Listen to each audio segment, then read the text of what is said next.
বেলাল জিয়া তোমায় লাখো সালাম।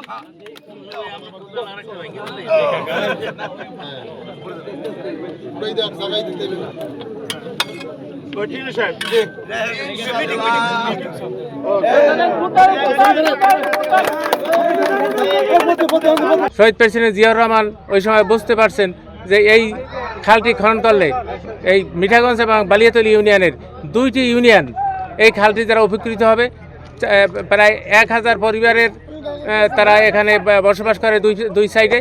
এই জনসাধারণের একটি ফসলের উৎপাদন করার জন্য তারা এই খালটি অতি গুরুত্ব বহন করে। এই খালটি খনন করলে অনেক উপকার আছে, যেমন কৃষকের অনেক প্রকারের গরু বাছুর, তারপর মনে হাঁস মুরগি, তারপর মনে করেন ওই এলাকার যত লোকই আছে দুই সাইডে সবাই উপকার হবে। এই খাল ভরাট হয়ে গেছে, এত বছর এত সরকার আসছে, কোনো সরকার এই খাল খনন করে নাই।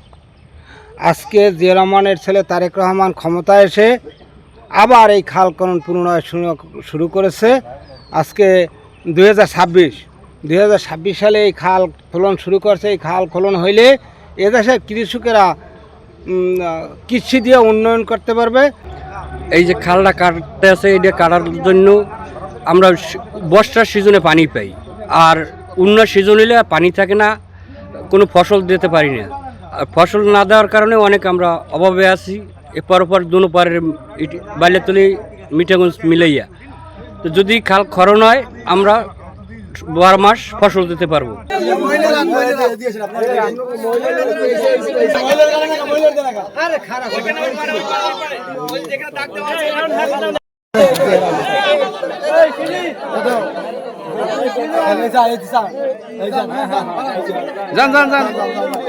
লাগবে না, ফাঁক দেন।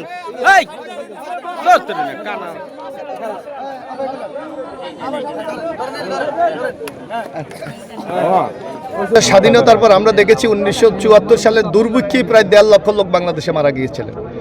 যখন জিয়াউর রহমান 1975 সালে জনগণের ইচ্ছায় ক্ষমতায় আসলেন, তখন আমরা দেখেছিলাম উনি খাল খননের মাধ্যমে সবুজ বিপ্লবের ঘোষণা দিয়েছিলেন।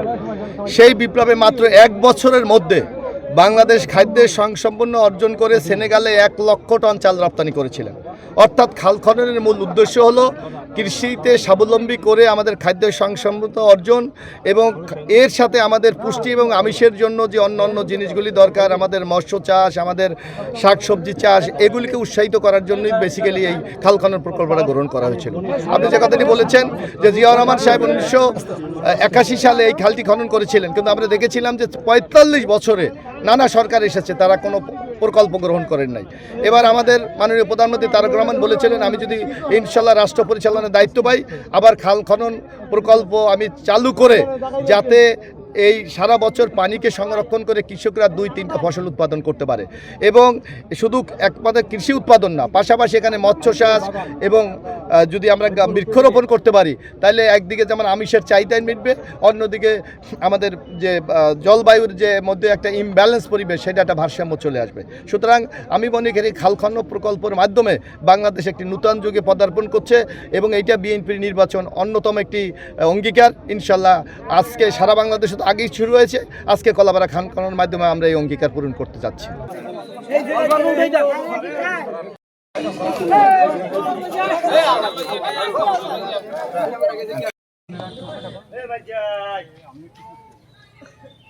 পুলিশটা